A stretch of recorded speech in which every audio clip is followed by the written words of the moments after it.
Okay, guys, we are here to do some inferencing practice together. Remember, inferencing is a skill that we can use when we are being metacognitive, when we are thinking about our thinking. We are being real readers, not fake readers.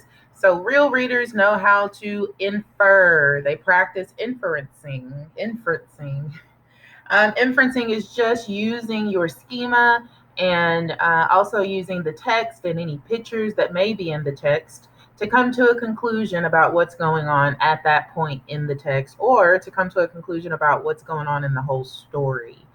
So, inferencing is one of those critical thinking skills. As I said, it is a skill that we have to develop, and over time, we will find ourselves coming to some conclusions or deciding what we think is happening when it might not be completely clear. Sometimes it's really clear what's happening, like in Recess Queen when Mean Gene was Lollapalooza, everyone. It's pretty clear what that is. But there might be cases where we're not quite sure what's happening. So we have to infer, we have to make some decisions based on what we know with our schema and what is happening in the text at that time. So we're going to practice this.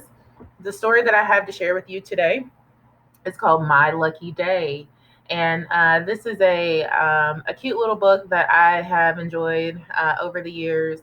I will be pausing the video every now and then just to jot down some ideas, as you will do on your own. But I will jot down some ideas of what is happening that I will have to make some inferences about so you can see what it's like to make inferences. So here we go.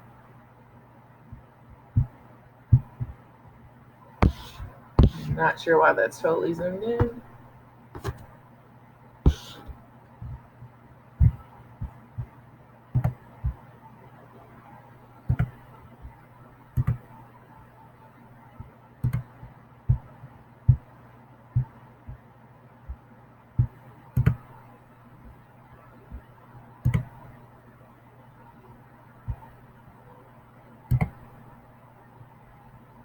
My Lucky Day by Kiko Kazaa. Read by Mr. Bragg. One day, a hungry fox was preparing to hunt for his dinner. As he polished his claws, he was startled by a knock at the door. "Hey, Rabbit!" someone yelled outside. "Are you home?" Rabbit, thought the fox. If there were any rabbits in here, I'd have eaten them for breakfast. When the fox opened the door, there stood a delicious-looking piglet. "Oh no!" screamed the piglet. "Oh." Okay, I'm going to pause here because I feel like the pig has not said anything yet, but based on how the pig looks, his facial expressions, and then the art around his head, I can infer at this moment. I can decide what is happening using my schema because I know that usually in the past, people who make faces like that are not excited. They're not usually sad. They are typically caught off guard or a little frightened. And to be honest, he looks completely frightened. Okay, so the way that I would do this as a strong reader, because I want to connect with the text, my goal is to understand fourth grade or higher text by the end of the school year and read it with proficiency. I am breaking down the text, reading it with proficiency because I'm thinking about what's going on. I'm using metacognition and I'm inferring what this character is feeling at this time in the story. So I am going to type that, as you will, in this chart. So the inference that I'm making at the beginning of the story is that the pig is frightened. At the beginning of the story, the pig looks frightened as the fox opens the door. Now, I've got to have some evidence to back it up. It's not just enough to say, well, I think, so it must be true. as smart as you are, just because you think it doesn't make it necessarily true. You've got to have some evidence to back it up. So if I go back and I look at that picture, my evidence to prove that the pig is frightened are two things. I can pull evidence from the text and the picture, because I remember, as I paused it, I remember the author's words were that the pig knocked on the door and asked if who was home? The rabbit, right? For the good listeners out there. The pig knocked on the door and asked if Rabbit was home. And when Fox opened the door, that wasn't a rabbit. So there's evidence number one that I believe that the pig is frightened. Evidence number two, the picture. The pig is not smiling. The pig's mouth is opened as if he is surprised. And there seems to be like sweat or some kind of, I don't know, flying off of the pig to show that he is like, frightened. Okay, so I'm going to summarize that in a little sentence. My evidence from the book is the pig expected a rabbit to answer the door. But whoops, if I could type. But a fox answered instead. Also, the picture shows the pig with a very surprised face. And I'm going to make this evidence even stronger, because I'm going to use my schema and what I know about pigs and foxes. What do you know about pigs and foxes? Like their relationship. Do you see pigs and foxes hanging out all the time? Why not? Because the pig is going to eat the fox, right? No? Oh, it's the fox is going to eat the pig. That's right. So look at how this makes my evidence super strong. Okay, my inference is the pig is frightened. Oh, sorry, my inference, is the pig is frightened. The evidence is the pig knocked on the door and asked for the rabbit. A fox opened the door. Okay. I know that foxes eat pigs. And I'm assuming the pig doesn't want to be eaten. So I'm going to add that to my evidence. Foxes eat pigs. And the pig probably doesn't want to be eaten.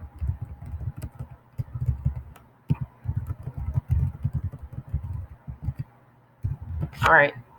Now let's get back to the book.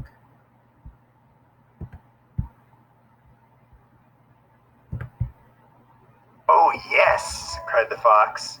You've come to the right place. He grabbed the piglet and hauled him inside.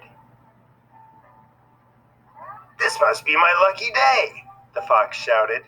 How often does dinner come knocking on your door? The piglet kicked and squealed. Let me go! Let me go! Sorry, pal, said the fox. This isn't just any dinner. It's a pig roast, my favorite. Now get into this roasting pan. It was useless to struggle. All right, sighed the piglet.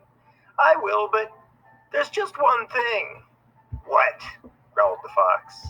Well, I'm a pig, you know. I'm filthy. Shouldn't you wash me first? Just a thought, Mr. Fox. The fox said to himself. He is filthy. So the fox got busy. He collected twigs. He made a... Okay, I'm going to pause here, because as I'm looking at this picture and listening to what's happening in the story, I think we made our inference about the pig, and we were right. I love it when our inferences turn out to be actually correct because the pig was a little frightened. He's like, "Oh, wait, wait, wait! No, don't eat me!" But I'm looking at the fox, and I believe that I can infer how this fox is feeling at this point in the story. And this is important to me as a reader because I want to understand what's going to happen. I want to know, well, how is this going to be resolved? Is the pig going to get free? Is the how's the fox feeling? I mean, so as I'm looking at this picture and I've heard the words, I infer that the fox is not only excited, but the fox is pretty hungry. Okay. At this point in the story, the fox seems excited and hungry. And I'm going to give some evidence in just a second. All right. So the fox seems excited and hungry. Okay. That's my inference. Well, how do I know? Well, we know the fox is hungry because what did he do? He put the pig, well, he almost did. He took the pig in his house and he held him up and he said, like, basically, I'm going to eat you. He said, I mean, you can be my dinner. So, our evidence from the book is the fox told the pig that he would make a delicious meal. Whoops. Elicions. And the fox looks happy in the picture. If we go back to the picture, he's smiling. Look at how proud he is collecting those little twigs because he's going to give that pig a little rub-a-dub-dub. Okay? The fox told the pig he would make a delicious meal, and the fox was smiling. Okay, I'm being very specific. I can't say the fox looked excited. Well, how? What about him looked excited? Okay, he was smiling as he went to get sticks to warm the water up to bathe the pig. Okay, let's get back to our story.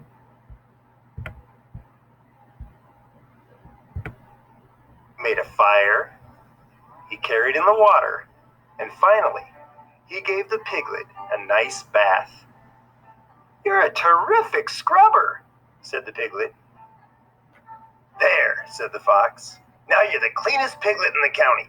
You stay still now." "All right," sighed the piglet. "I will, but what?"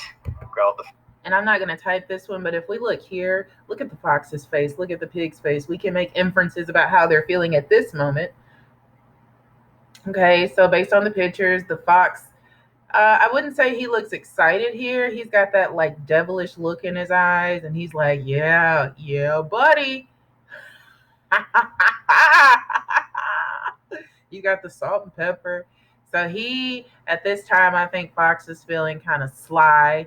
He's a sly fox.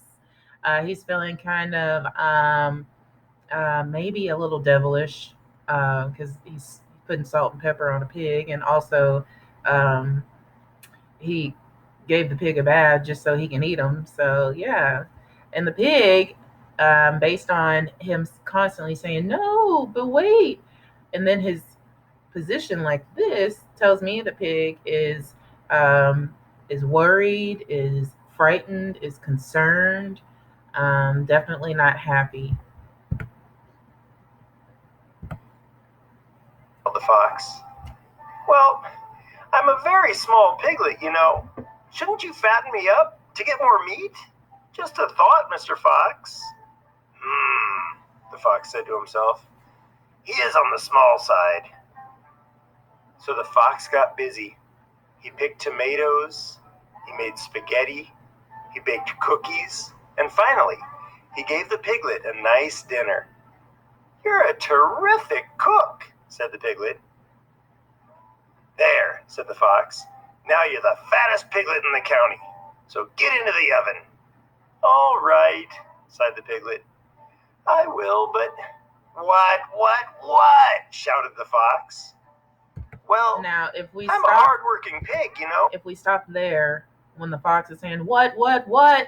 Using your schema, how many of you have ever heard your parents say, what? And you know, when that happens, typically, how are they feeling? Probably pretty frustrated. So we can infer at this moment in the story, based on what the author has written, the words that are being read, that the fox is feeling pretty aggravated, irritated. His mood is kind of short. "You know, my meat is awfully tough. Shouldn't you massage me first to make a more tender roast? Just a thought, Mr. Fox." The fox said to himself. "I do prefer tender meat." So the fox got busy. He pushed, and he pulled. He squeezed and pounded the piglet from head to toe. "You give a terrific massage," said the piglet. And then if we look here and listen, how's Pig feeling? What can we infer about how Pig is feeling? Pig is no longer frightened. Pig is no longer concerned, worried, anxious. Pig is looking pretty relaxed. And how do we know? Well, Pig is giving compliments to the fox. He's telling the fox how good he is at massaging. Pig also has his eyes closed. And look at Pig's ears are down. His head is down. He looks like he's resting. Now look at the fox. Fox no longer looks excited. He no longer looks devilish or sly. Fox looks like he's working hard. He looks tired, and I know that because he has been doing several jobs, according to the author. And then if we look at the picture, we can again see that exasperated look, that extra detail that the illustrator put in there to make him look tired. "But," the piglet continued, "I've been working really hard lately. My back is awfully stiff. Can you push a bit harder, Mr. Fox? A little to the right, please. Yes. Oh, now just a little to the left. Mr. Fox, are you there?" But Mr. Fox was no longer listening. He had passed out, exhausted. He couldn't lift a finger, let alone a roasting pan. "Poor Mr. Fox," sighed the piglet. "He had a busy day." And then the cleanest, fattest, and softest piglet in the county picked up the rest of his cookies and headed for home. "What a bath! What a dinner! What a massage!" cried the piglet. "This must be my lucky day." Okay. So let's talk about Pig. Let's go back to our chart because we said that Pig at the beginning of the story looked frightened. He went to the rabbit's house. He thought. He ended up meeting a fox, and he knows that fox would likely eat him. So he was very frightened. Throughout the story, we pause and we notice that Pig is concerned and worried and frightened. Now, as he is going home, he does not look that way. He's got a smile. It looks like he's skipping through the forest, just, over the river and through the woods, having a ball. So let's type what we can infer about about Pig at the end of the story. So at the end of the story, because we're almost there, Pig looks, well, not just that he looks, Pig is excited. I'm gonna change that because I'm not sure that he's quite excited. I think he might be relieved. Like that vocabulary, he's relieved, I believe. The pig is smiling as he goes home. And the ultimate relief is he didn't get eaten. And the fox passed out. So the pig did not get eaten. And wouldn't you, using my schema, every time I've avoided being eaten, I'm relieved. All right, let's finish the story.